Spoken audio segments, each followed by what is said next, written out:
Hello बच्चों, स्वागत है आपका अपने YouTube चैनल मां सरस्वती कोचिंग सेंटर में। तो आइए स्टार्ट करते हैं आज की क्लास और देखते हैं हम लोग पढ़ रहे हैं इस समय 2025 बोर्ड एग्जाम में आने वाले महत्वपूर्ण क्वेश्चन। तो देखिए आज की क्लास में हमारा पहला क्वेश्चन है द्विघात समीकरण 2x² - 4x + 3 = 0 का विविक्तकर ज्ञात कीजिए और मूलों की प्रकृति भी ज्ञात कीजिए। ध्यान दीजिए, एक द्विघात समीकरण हमें दिया गया है, उसका हमें विविक्तकर ज्ञात करना है और मूलों की प्रकृति ज्ञात करना है। जरा ध्यान देंगे, अगर केवल मूलों की प्रकृति भी दे रहा है आपको ज्ञात करने के लिए तो हमें विविक्तकर निकालना अनिवार्य है, क्योंकि बिना विविक्तकर के हम यह नहीं बता सकते कि समीकरण के मूल जो है किस प्रकार के हैं। तो देखिए स्टार्ट करते हैं हम। हमारा जो है द्विघात समीकरण है 2x² - 4x + 3 = 0। तो विविक्तकर निकालना है। विविक्तकर d बराबर आप जानते हैं, d बराबर होता है b² - 4ac। अर्थात जो है विविक्तकर निकालने के लिए हमें a b c की आवश्यकता होगी इसमें।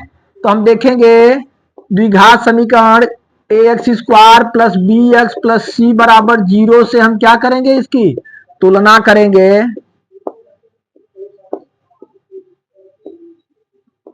और तुलना करने पर हम क्या पाते हैं, देखिए x² का गुणांक a है, a बराबर क्या हो गया 2, और b बराबर क्या हुआ, x का गुणांक b है, b बराबर -4, और c बराबर कितना हुआ 3 हुआ।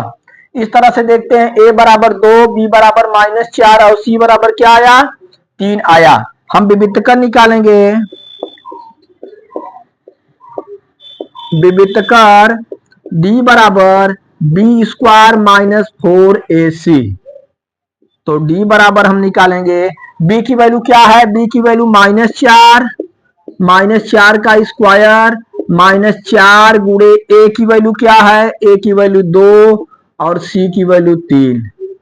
तो d बराबर -4 का वर्ग हम करते हैं, -4 का वर्ग 4 चौके क्या हो जाएगा 16, -4 दूना 8 त्रिक 24। तो d बराबर 16 में से 24 को हम घटाते हैं, 16 में से 24 को घटाएंगे हमारा आएगा उत्तर -8। ठीक, तो हमसे विविक्तकर पूछा गया था, विविक्तकर हमारा क्या आया -8 आया। विविक्तकर -8 आया। अब मूलों की प्रकृति हमसे पूछा जा रहा है, तो हमारे मूल क्या होंगे। देखिए हम आपको बता चुके हैं, यदि d जो है विविक्तकर d इक्वल होगा 0 के, अगर d 0 के बराबर है तो समीकरण के मूल वास्तविक और समान होते हैं, और जो है d यदि जो है 0 से बड़ा है तो समीकरण के मूल वास्तविक और क्या होंगे भिन्न भिन्न होंगे, और यदि d जो है छोटा है 0 से तो समीकरण के मूल वास्तविक नहीं होंगे। अब यहाँ पे हम देख रहे हैं d का मान -8 आया है। -8 शून्य से क्या है छोटा है, यदि छोटा है तो समीकरण के मूल वास्तविक नहीं होंगे। तो मूलों की प्रकृति हमसे पूछ दिया है, तो हम यहाँ पे लिखेंगे d छोटा है 0 से, इसलिए समीकरण के मूल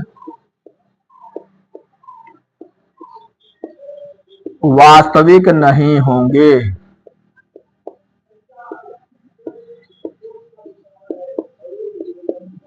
वास्तविक नहीं होंगे।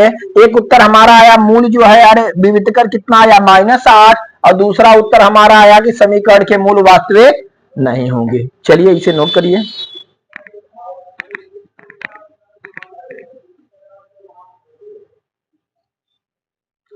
तो आइए बच्चों देखते हैं अगला क्वेश्चन। दूसरा क्वेश्चन हमारा है दो क्रमागत समधन पूर्णांकों के वर्गों का योग 340 है, संख्याएं ज्ञात कीजिए।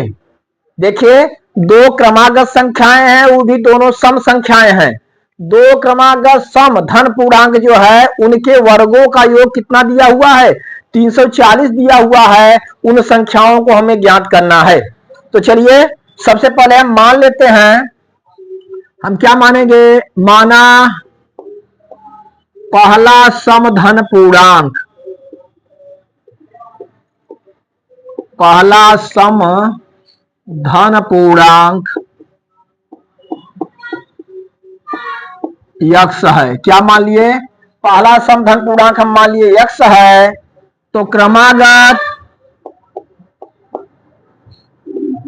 दूसरा समधन पूर्णांक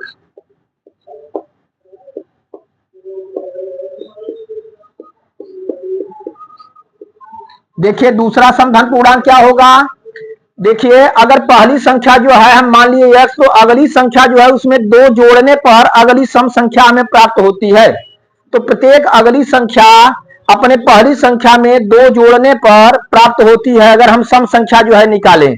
तो हम देख रहे हैं कि अगर हम समधन पूर्णांक x एक ठो माने हैं, तो अगला समधन पूर्णांक हमारा हो जाएगा x प्लस 2, ठीक, क्योंकि समधन पूर्णांक पूछा है। और क्रमागत अगला पूछ देता क्रम से सम या विषम न कहता तो हम एक जोड़ देते x प्लस 1, और समधन पूर्णांक है तो हम क्या ले लिए x प्लस 2। अब क्या कहा गया है, इनके वर्गों का योगफल 340 है। वर्गों का अर्थात हम देखते हैं, हम लिखेंगे प्रश्नानुसार पहला हम समधन पूर्णांक x है इसका वर्ग किए, दूसरा हमारा x प्लस 2 हम इसका वर्ग किए, और दोनों के वर्गों का योग क्या लिखेंगे 340। ठीक, चलिए इसे हम लिखते हैं x स्क्वायर प्लस, यहाँ पे देख रहे हैं x प्लस 2 का whole square a plus B का whole square. a plus B का होल स्क्वायर क्या होगा, a स्क्वायर अर्थात x का स्क्वायर, बी स्क्वायर अर्थात 2 का स्क्वायर, प्लस 2 गुणे a गुणे बी यानी 2 गुणे x गुणे 2 बराबर क्या लिखेंगे 340। आगे देखिए हम यहाँ पे लिखते हैं x square plus x square, अब प्लस 2 का वर्ग क्या लिखेंगे 2 दूना 4, अब प्लस 2 दूना 4x बराबर 340। अब यहां पे हम देखते हैं x स्क्वायर क्या हो गया 2x स्क्वायर। ठीक, x वाला पहले लिख देते हैं, तो हम यहां पे लिखेंगे प्लस 4x, और क्या है प्लस 4 बराबर हम लिखते हैं 340।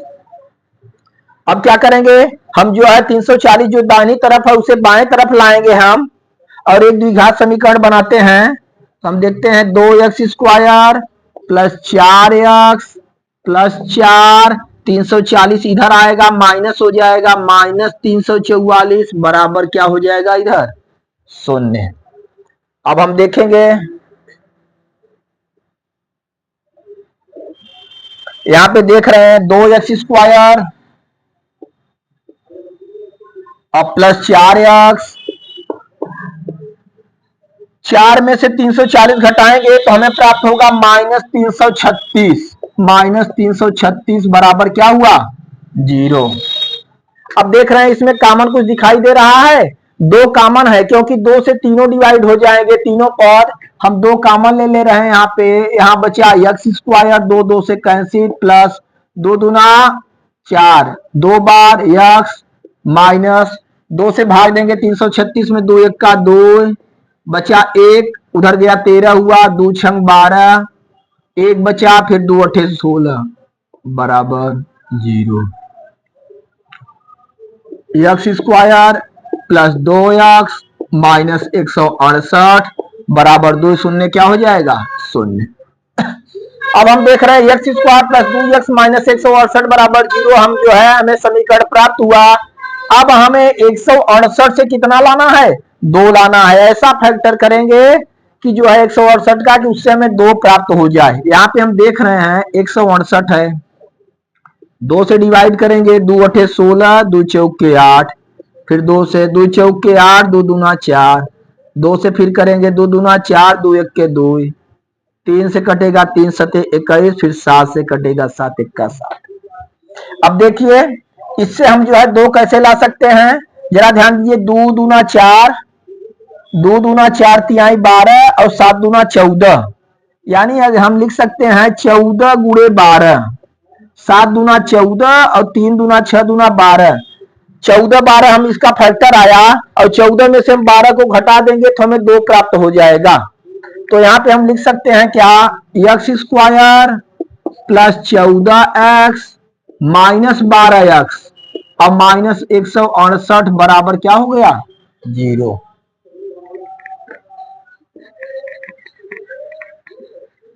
आगे देखिए, हम दो दो पदों में कॉमन देखेंगे। एक्स स्क्वायर और 14x में कॉमन हमारा है एक्स, एक्स कॉमन यहां बचा एक्स प्लस यहां केवल क्या बचा 14। इन दोनों में -12 कॉमन है, यहाँ पे बचा एक्स और माइनस माइनस हमारा हो गया प्लस। 12 से भाग देंगे, 12 एक का 12, 4 बचा, 16 में से 12 घटाएंगे 4 बचा, 8 उतारेंगे 48 हुआ, 12 से भाग देंगे 12 चौक 48, 14 बराबर 0। अब देखिए x प्लस 12 दोनों में कॉमन है, तो अरे x प्लस 14 हम कॉमन ले लिए, हमें प्राप्त हुआ x माइनस 12 बराबर 0। एक एक ब्रैकेट को हम शून्य के बराबर करके x की वैल्यू निकालेंगे। हम देख रहे हैं x प्लस 14 बराबर 0, तो x बराबर हो गया -14। देखिए यहाँ पे हमें धन पूर्णांक निकालना है, सम धन पूर्णांक, और यह ऋण में आता है, ये इसलिए जो है x की यह वैल्यू मान नहीं होगी। अब हम देखते हैं x माइनस 12 बराबर 0, तो x बराबर क्या हो गया 12। तो x का कौन सा मान लेंगे हम 12 लेंगे, क्या लेंगे 12 लेंगे। तो यहाँ पे हम लिखेंगे पहला समधन पूर्णांक,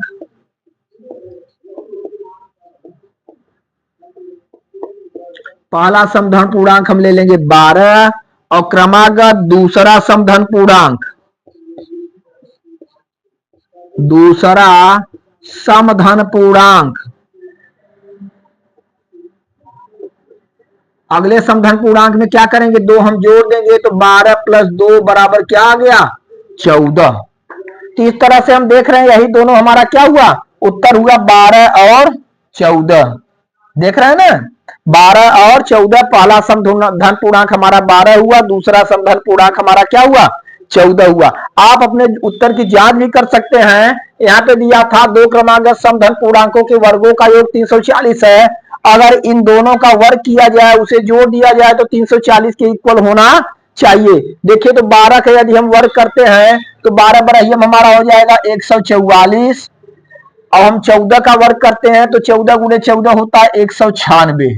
दोनों को जोड़ दे रहे हैं, 6 4 10, 9 4 13, 1 14, 1 1 2 1 3, कितना आया 340 आया। इस तरह से हम देख रहे हैं हमारे उत्तर की जांच भी हुई कि जो भी उत्तर आया वो हमारा क्या है सही है, क्योंकि यह जो है प्रश्न में दिए गए शर्तों को क्या कर रहा है संतुष्ट कर रहा है। चलिए नोट कर लीजिए, फिर देखते हैं अगला क्वेश्चन।